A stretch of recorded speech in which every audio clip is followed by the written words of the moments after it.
السلام علیکم ورحمۃ اللہ وبرکاتہ۔ محترم ناظرین، آج 1 فروری 2022 بروز منگل کو 2 بڑی اہم خبر آپ سے شیئر کر رہے ہیں۔ پولیس پر حملے کے الزام میں اخوان المسلمین کے 10 افراد کو سزائے موت۔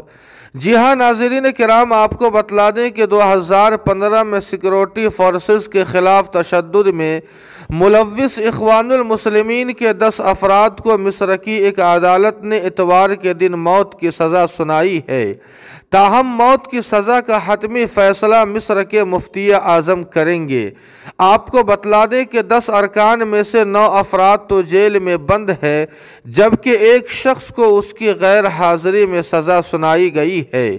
ناظرین کرام، آپ کو بتلا دیں کہ مصر میں جمہوری طور پر منتخب پہلے صدر حافظ محمد مرسی کو فوج کی جانب سے معزول کر دیے جانے کے بعد سن 2013 میں اسلام پسند تنظیم اخوان المسلمین کو حکومت نے دہشت گرد تنظیم قرار دے کر اس پر پابندی عائد کر دی تھی۔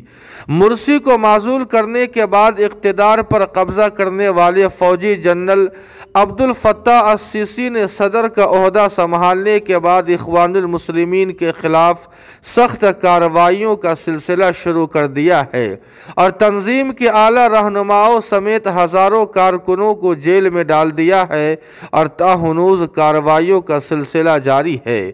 ناظرین کرام، اگر بات کریں دوسری خبر کی تو آپ کو بتلا دیں کہ تبدیلی مذہب کے بے بنیاد الزام میں 4 ماہ سے زائد جیل میں بند داعی اسلام حضرت مولانا کلیم صدیقی صاحب کے معاملے کی کل سماعت ہوئی ہے۔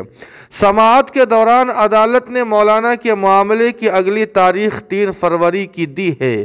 اب داعی اسلام کی عدالت میں 3 فروری کو پیشی ہوگی۔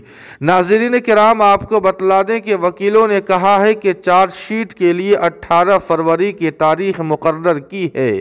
اسی طرح مولانا کے ساتھی ڈاکٹر عاطف کی ضمانت کو عدالت نے 2-3 دن قبل مسترد کر دیا تھا۔ الغرض ناظرین، دعا فرمائیں کہ اللہ پاک داعی اسلام اور ان کے ساتھیوں کو جلد از جلد رہائی نصیب فرمائے اور پورے عالم اسلام میں امن و سلامتی پیدا فرمائے۔ جی ہاں ناظرین کرام، ان دونوں خبروں کے متعلق آپ کی کیا رائے ہے کمنٹ کر کے ہمیں ضرور بتائیں۔ ویڈیو کو لائک اور شیئر کر دیں اور قاسمی جی کے کو سبسکرائب کرنا نہ بھولے۔ والسلام علیکم۔